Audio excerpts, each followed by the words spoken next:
ओम नमः शिवाय, ओम नमः शिवाय। शिव हरि बच्चों, बोलो श्री कृष्ण भगवान की जय। छोटे छे लड्डू गोपाल की जय। विष्णु लक्ष्मी की जय। अपने अपने माता पिता की जय। अपने अपने गुरुदेव महाराज की जय।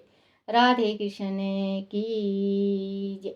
राधे राधे बच्चों, बोलो भागवत पुराण की जय। श्रीमद् भागवत महापुराण सुख सागर छठा स्कंद का पहला अध्याय अजामिल की कथा का प्रारंभ। बोलो भागवत पुराण की जय। राजा परीक्षित ने श्री सुखदेव जी से कहा, मुनिवर, आपने मुझे विनती मार्ग प्रवृत्ति मार्ग स्वर्ग नरक ब्रह्मंडल के विस्तार से श्रेष्ठ विप्रव्रत और उतान पद के वंशों भूमंडल और सूर्य लोक की शीतलती सात पताल आदि का विस्तार से वर्णन करके उनके गूढ़ रहस्य को बताया। परंतु अब मैं आपसे उन अनुष्ठानों के बारे में पूछना चाहता हूँ जिसके करने से मनुष्य को नरकीय यातनाओं में ना जाना पड़े। कृपया मुझे उनका उपदेश दीजिए। श्री सुखदेव जी ने कहा, राजन, मनुष्य अपने मन, वाणी और शरीर से पाप कर्म करता है। यदि वह अपने जीवन काल में ही उन पाप कर्मों का प्रायश्चित कर ले तो उसे उन नरकों में ना जाना पड़े। समय पर किया जाने वाला प्रायश्चित निश्चित रूप में पाप मुक्त करके अच्छा फल देता है। राजन परीक्षित ने पूछा, मुनिवर, मनुष्य जानता है कि पाप कर्म करने से उसे विधित दंडों का भागी होना पड़ता है, फिर भी वह बार बार पाप कर्म करता है। ऐसी स्थिति में प्रायश्चित करने से भी क्या होगा? श्री सुखदेव जी ने कहा, राजन, मात्र प्रायश्चित करने से ही पाप कर्मों का मूल बीज नष्ट नहीं हो जाता। वास्तुत सभी तरह के पाप कर्मों में प्रवृत्ति वही व्यक्ति होता है जो अपन अज्ञानी है, जिसके जीवन जगत और परमात्मा के मूल तत्व का ज्ञान नहीं है। जब तक अज्ञान रहता है तब तक पाप कर्म की इच्छाएं नष्ट नहीं हो पाती। सच्चा प्रायश्चित तभी संभव है जब उसे ज्ञान प्राप्त हो जाता है। जो लोग सत्य के मार्ग पर चलते हैं उनके मन में पाप करने की इच्छा उत्पन्न ही नहीं होती। जो पुरुष नियमों का पालन करते हुए अपने जीवन को संयमित करके चलता है, वह धीरे धीरे पापी इच्छाओं से मुक्त होता चला जाता है। बुरी कर्म उससे किनारे करने लगता है। स्वयं उसका अंतर मन उसे दुर्गुण की ओर बढ़ने से रोकने लगता है। धर्म ज्ञान और धीर पुरुष श्रद्धा तपस्या ब्रह्मचार्य इत्यादि दमन दान सत्य पालन अंत ब्रह्मा पवित्रता और मन को वश में करके मन, वाणी और शरीर से होने वाला बड़े से बड़े पापों को भी नष्ट कर देता है। उसके अतिरिक्त भगवान के भक्त अपनी भक्ति से सारे पापों को भस्म कर डालते हैं। राजन, भगवान के प्रति अपना सर्वस्व अर्पित कर देते हैं। व्यक्ति की शारीरिक बच्चों, काल मैंने कहा था कि अगर हमारे से कुछ छोटा मोटा भूल हो जाए, गलती हो जाए, या सब कुछ तन मन धन सब कुछ भगवान को अर्पण कर दो, तो अगर हमसे भूल से अगर कभी गलती से कोई पाप हो जाता है तो भगवान उसको क्षमा कर देते हैं। और गलती पे गलती और पाप पे पाप करेंगे तो भगवान क्षमा नहीं करता। बच्चों, ये ध्यान देने वाली बात है, इसमें भी दिया गया है, भस्म कर डालते हैं। राजन भगवान के प्रति अपना सर्वस्व, सर्व मतलब सब कुछ, सर्वस्व अर्पित कर देते हैं। अर्पित कर देने से व्यक्ति की शारीरिक और आत्मिक दोनों प्रकार की शुद्धि हो जाती है। इस संसार में भक्ति मार्ग से श्रेष्ठ कोई मार्ग नहीं है। वह मार्ग भय रहित है और कल्याण स्वरूपा है। राजन, जैसे मदिरा शराब से भरे घड़े को पवित्र से पवित्र नदी भी पवित्र नहीं कर सकती, वैसे ही बड़े से बड़ा प्रायश्चित भी भगवान से विमुख व्यक्ति को पवित्र नहीं कर सकता। बच्चों, जैसे शराब का बोतल, अगर शराब का बोतल गंगा जल के सामने रख दिया जाए, जैसे गंगा जल का बोतल और शराब का बोतल, अगर आप शराब में अगर गंगा जल को भी मिला देते हो तो वो शुद्ध नहीं होगी, वो शराब तो शराबी रहेगी। तो जैसे कि बच्चों, पवित्र नहीं हो सकता, जहाँ पे जिस जगह पे शराब को रखा जाता है उस जमीन अपवित्र हो जाती है, वो भी पवित्र नहीं रहती।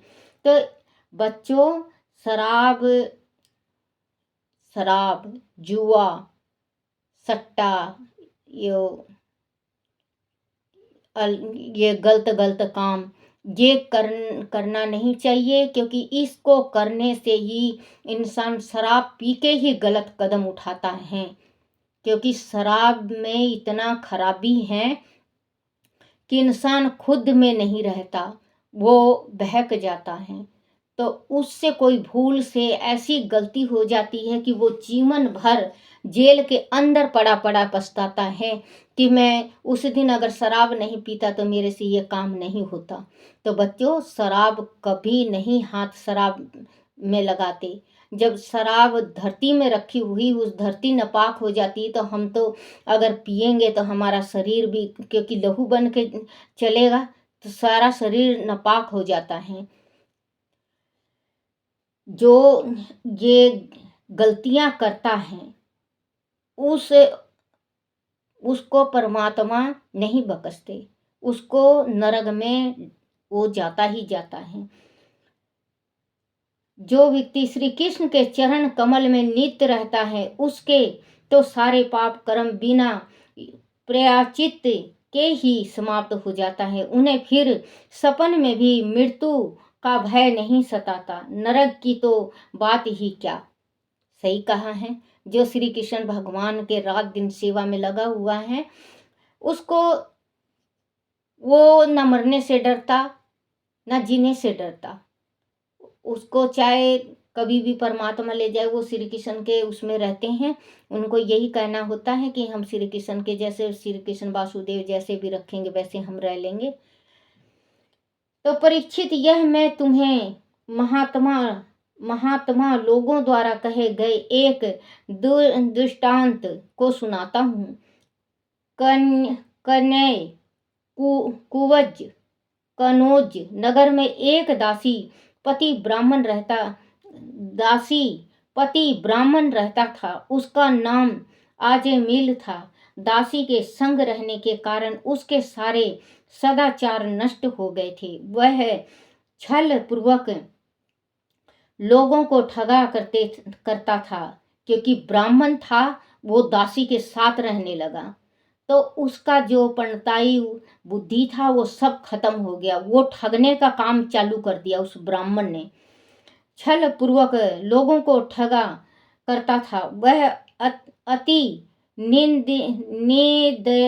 निर्दयी कर्मों का सहारा लेकर अपने परिवार का पालन पोषण करता था। दूसरे प्राणियों को सताना उसकी दिनचर्या का अंग था। धीरे धीरे उसका सारा जीवन ऐसे ही व्यतीत हो गया और वह 88 वर्ष का बूढ़ा हो गया। उसे बूढ़े आजमिल के 10 पुत्र थे। सबसे छोटे बेटे का नाम नारायण था। वह उसे बहुत प्यार करता था। उसके प्रति उसका मोह बहुत अधिक बढ़ गया था। जब उसे अपने मृत्यु का समय निकट दिखाई देने लगा तो वह रात दिन अपने पुत्र नारायण के बारे में ही सोचता रहता था। एक दिन उसने देखा कि उसे ले जाने के लिए 3 भयानक यमदूत आए हैं। यमदूत को देखकर अजमिल आद अत्यधिक अधिक भयभीत हो गया। उसने व्याकुल होकर अपने पुत्र को पुकारा, नारायण नारायण। यमदूतों ने समझा कि वह जगत के स्वामी भगवान नारायण को पुकार रहा है। उस समय यमदूत उसके शरीर से सूक्ष्म शरीर को खींच रहे थे। तभी विष्णु के दूत वहां आ पहुंचे और उन्होंने यमदूतों को रोक दिया। यमदूतों ने उनसे पूछा, धर्मराज के कार्य में बाधा डालने वाले तुम कौन हो? देखो बच्चों, एक दफे मैंने आपसे इसी कहानी के दौरान ये बताया था कि पहले के बुजुर्ग थे वो बहुत समझदार हुआ करते। अपने बच्चों का नाम भगवान के नाम से जोड़ते थे। क्यों जोड़ते थे? क्योंकि जिस टाइम अगर जैसे कि मान लो राम, कृष्ण, हनुमान, दुर्गा, ये भगवान का नाम है। माधव, गोविंद, तो ये परमात्मा का नाम है। तो जिस टाइम इंसान मरता है तो भगवान का नाम नहीं लेता।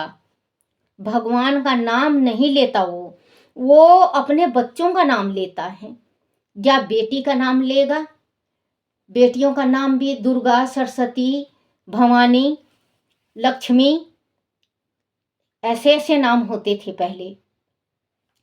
तो पहले के बुजुर्ग थे जो चालाक थे कि वैसे तो भगवान का नाम, क्योंकि मरते वक्त भगवान का नाम अगर लाखों में से 1-2 के मुंह में से निकलता होगा, वो भी बहुत पुण्य करके आए होंगे, तो राम, सिया राम, शिव हरि, हे नाथ, ये नाम मुख से जिस टाइम प्राण निकलता है, क्योंकि जिस टाइम इस शरीर से प्राण निकलता है उस टाइम बताते हैं बच्चों कि इतना कष्ट होता है जैसे 1,00,000 बिच्छू डंक मार दिया हो शरीर में। इतना ज़्यादा तकलीफ हमारे शरीर में होता है। जैसे आप मान लो जैसे 2000 का बिजली का झटका लग गया हमारे शरीर में। इतना दर्द होता है जिस टाइम हमारे शरीर से प्राण निकलता है। जैसे प्राण निकलता है उस टाइम। तो इसी वास्ते ये बुजुर्ग थे वो नाम रखा करते। जैसे इन्होंने नाम रखा अपने पुत्र का नाम रखा नारायण। तो जिस टाइम यमदूत आए इनको लेने के वास्ते, क्योंकि ये तो पापी थे, बहुत ज़्यादा दुष्कर्म किया था इनने। 10 बच्चे थे इनके, लेकिन सबसे छोटे से प्यार किया करते, उनका नाम इन्होंने नारायण टेका था। क्योंकि ये तो पापी में मस्त थे, लेकिन उसमें ज़्यादा छोटे बच्चों में ज़्यादा माँ बाप का ममता होता है। हर एक इंसान करता है प्यार, या बड़े से या छोटे से, बहुत ज़्यादा लगाव होता है। या तो बड़े बेटा से हो जाएगा या छोटे बेटा से हो जाएगा। लगाव इतना हो जाता है कि मरते मरते भी सोचेगा कि मैं अपने बच्चों को एक दफ़े मैं देख लूँ, अपने गले लगा लूँ। तो नारायण नाम टेका था। जिस टाइम इनको लेने आए यमदूत चिल्लाने लगे, ये नारायण नारायण। ये तो अपने बेटे को चिल्ला रहे थे, अपने बेटा को चिल्ला रहे थे नारायण नारायण। ये तो यमदूत भी डर गए कि ये भगवान को बुला रहे हैं। लेकिन जो मरते वक्त, प्राण खींचते वक्त इन्होंने नाम लिया था नारायण नारायण, और जो जीते जागते हर एक वक्त नाम लिया, नारायण ये करना, नारायण वो कर लो, नारायण वो कर लो। भगवान के मुंह से तो चलो निकलता है ना। जैसे किसी ने ये कहा है बच्चों, अगर एक दिन में 24 घंटा में अगर हम 11 दफे भी काशी काशी कहें तो हमें सदगति मिलती है। काशी काशी कहने से हमें नरक का द्वार नहीं देखना पड़ता अगर हम काशी काशी शिव जी का नाम लें। तो बच्चों, इन्होंने लिया नाम, नारायण के भी प्रसाद पहुंच गए वहां पे, क्योंकि इसी वास्ते बुजुर्ग पहले अपने बच्चों के नाम राम, विष्णु, महेश, भोला, शंकर, महादेव बहुत नाम टेका करते कि लास्ट में मुख से निकल जाए और भगवान सहारा बन जाए। तो सहारा देखो, ये इन्होंने तो अपने उनका नाम लिया तो बन गए। और काशी जी नाम लेने से बच्चों बहुत बहुत ही ज़्यादा पुण्य होता है। हमारे मुख में जो झूठ कूट का, झूठ बोली का जो पाप चढ़ा हुआ होता है, काशी जी काशी जी, ओम काशी जी, ओम काशी जी कहने से बहुत फर्क पड़ता है। देखो बच्चों, मुझे आता नहीं, लेकिन आप जैसे छोटा सा अगर खाना बनाते वक्त भी, वैसे भी चलते फिरते भी अगर आप बोलते रहो, मेरे भोले ओ बम भोले, मैं काशी नगरी आई हूँ, मेरे भोले ओ बम भोले, मैं काशी नगरी आई हूँ, सुना है ओ मेरे भोले, तेरी काशी में गंगा बहती है, इसे गंगा में नहाने को मैं काशी नगरी आई हूँ, मेरे भोले ओ बम भोले, मैं काशी नगरी आई हूँ। बच्चों, मुझे ये भजन नहीं आता, बस इतना ही आता है जो मैं गुनगुनाती रहती हूँ। आप भी, ये थोड़ा ही सा भजन है, आप भजन बहुत बड़ा है कि सुना है मेरे भोले तेरी काशी में मुक्ति मिलती है, इस मुक्ति को पाने को मैं काशी नगरी आई हूँ। वैसे भजन लेकिन उल्टा सीधा आता है बच्चों, सही सही नहीं आता। मैं बस सही सही है गंगा जी नहाने तक आता है मुझे, यही मैं आपको सुना दी। और आप भी कहा करो, क्योंकि काशी जी कहने से हमें मोक्ष मिलता है। हमारे जो जो पीतर हमारे जो पीतर को सदगति मिलती है। उस आ पहुंचे और उन्होंने यमदूतों को रोक दिया। यमदूत ने उनसे पूछा, धर्मराज के कार्य में बाधा डालने वाले तुम कौन हो? उन दूतों ने कहा, हम भगवान नारायण के दूत हैं, उनकी आज्ञा से हम तुम्हें इसके प्राण नहीं ले जाने देंगे। यह नारायण का भक्त है। आदि तुम धर्मराज के दूत हो तो धर्म के लक्षण और धर्म का तत्व क्या होता है? जहाँ हम भी तो जरा हम भी तो हमें भी तो बताओ। दंड दंड किस प्रकार और किसे दिया जाता है? क्या सभी मनुष्य पापचारी हैं? धर्मराज के यमदूतों ने कहा, वेदों ने जिस कर्मों का विधान किया है वह धर्म है, और जिस कर्मों का निषेध किया है वह अधर्म है। अंतर्गत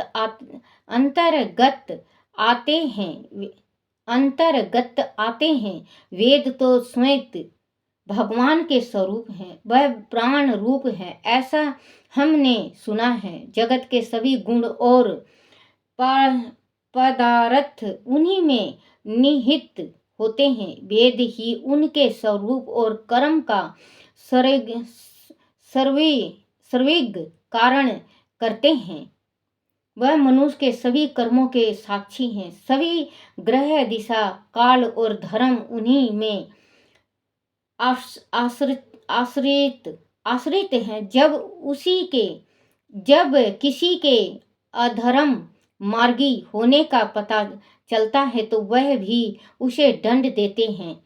सभी अपने अपने कर्मों के अनुसार दंड भोगते हैं। कर्म किए बिना कोई व्यक्ति रह ही नहीं सकता। वह इस लोक में मनुष्य जैसा भी धर्म अधर्म करता है उसे उसी के अनुसार फल की प्राप्ति होती है। हे देव पुरुषों, इस संसार में सत्व, राज और तम 3 प्रकार के प्रतीक गुणों के आधार पर 3 प्रकार के मनुष्य दिखाई पड़ते हैं। पूर्ण आत्मा, पाप आत्मा और पाप पूर्ण दोनों से युक्त हमारे स्वामी अजेम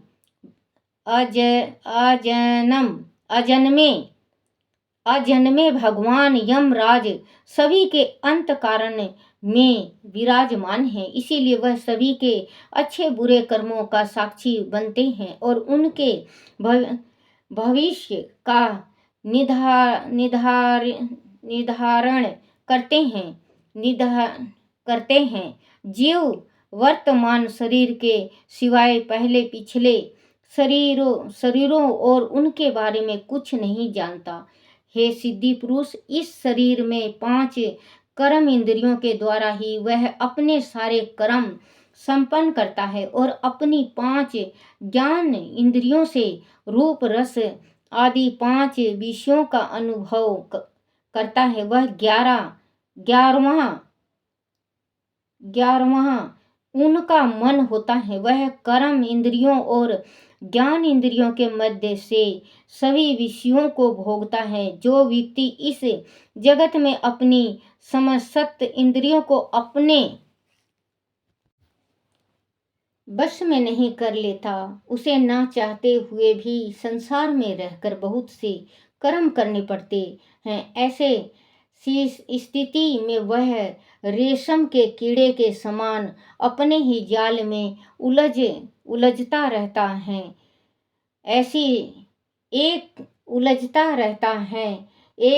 एक दिन फिर वह उस उलझन का शिकार होकर मृत्यु को प्राप्त होता है। प्रत्येक प्राणी का मन स्वभाव के अनुसार ही उससे सभी तरह के कर्म करता है। उन्हीं कर्मों के अनुसार उसे सूक्ष्म शरीर प्राप्त होता है। हे देवगण, आप तो जानते ही होंगे कि यह अजमेल कितनी दुष्ट और नीच है। शील, सदाचार और सदा गुण से तो इसका नाता दूर दूर तक भी नहीं है। एक दिन यह ब्राह्मण अपने पिता के किसी कार्य के लिए वन में गया हुआ था। जब वह फल फूल और समाधि के लिए लकड़ियां और कुश लेकर वापस लौट रहा था तो इसने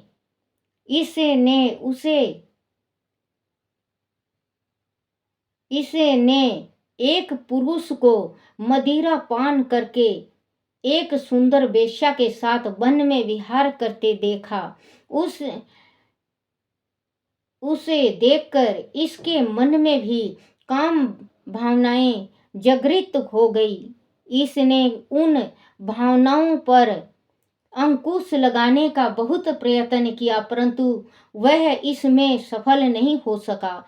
उसके बाद इसने उस वेश्या को रिझाने का बहुत प्रयत्न किया, यहाँ तक कि उसने अपने पिता की सारी संपत्ति तक बेच डाली और सारा धन लाकर वेश्या को दे दिया। उस कुलटा के प्रेम में पड़कर इस दुष्ट ने अपनी सदाचारी पत्नी तक को भुला दिया और उसे घर से निकाल दिया। इस पापी के पाप अपनी चरम पर पहुंच गए हैं। वह अन्यायी जहां कहीं से भी धन उपलब्ध होता जैसे भी होता उसे ले जाता। वह दिन रात वेश्या के मोह में ही पड़ा रहता है। इसके पापों का घड़ा भर चुका है। इसीलिए हम इसे यमराज के पास ले जा रहे हैं। वह इसके कर्मों के अनुसार दंड दंड दिया जाएगा। बोलो श्री कृष्ण भगवान की जय। ये कह रहे हैं कि ये ब्राह्मण था, जो ये अभी कहानी सुनाई हूं मैं, तो वो ब्राह्मण था। उस ब्राह्मण ने उस वेश्या के मतलब उस वेश्या के चंगुल में फंस के अपनी ब्याहता को घर से निकाल दिया, अपनी पत्नी को घर से निकाल दिया। तो इसके जो वेश्या के घर में रहता था, तो इसके 10 पुत्र हुए। सबसे छोटा का नाम था नारायण, जिसका नाम लिया करता 24 घंटा। ये अपने पिता का जो पिता पूजा करा करते, तो ये लेने जाया करता फूल फल।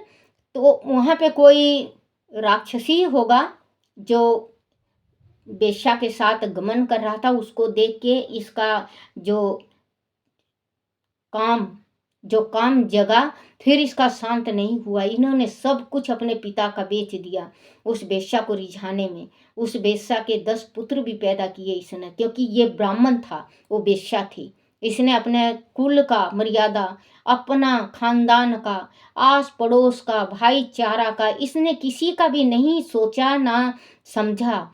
इसने अपने ख्वाहिश पूरी करने के वास्ते अपने सातों पीढ़ी को नरक में ढकेल दिया है। तो अब इसका पाप चरम सीमा से ऊपर हो चुका है। जो भगवान घड़ा देता है, वो घड़ा इसका भर चुका पाप से। पुण्य का तो एक दाना भी नहीं गया, पाप से भरा है। अब हम इसको यमराज के पास ले जा रहे हैं। यमराज चाहें तो इसको दंड कैसे भी दें। ये कहते हैं भगवान के जो प्रसाद गए थे श्री नारायण के, कहते हैं कि ये श्री नारायण के ये भक्त हैं। अब आगे देखो विष्णुदूत द्वारा अजमेर का क्या वचन सुनता है, क्या मिलता है, उसको कैसे छूटता है, कल सुनाऊंगी मैं। आज का बस इतना ही था। बोलो श्री कृष्ण भगवान की जय। श्री कृष्ण गोविंद हरे मुरारी, हे नाथ नारायण वासुदेवाय। श्री कृष्ण गोविंद हरे मुरारी, हे नाथ नारायण वासुदेवाय। श्री कृष्ण गोविंद हरे मुरारी, हे नाथ नारायण वासुदेवाय। बोलो श्री कृष्ण भगवान की जय। अपने अपने गुरुदेव महाराज की जय। छोटे छिलज्जू गोपाल की जय। हे मेरे परमात्मा, गलती मेरी क्षमा करना, क्षमा करना, क्षमा करना।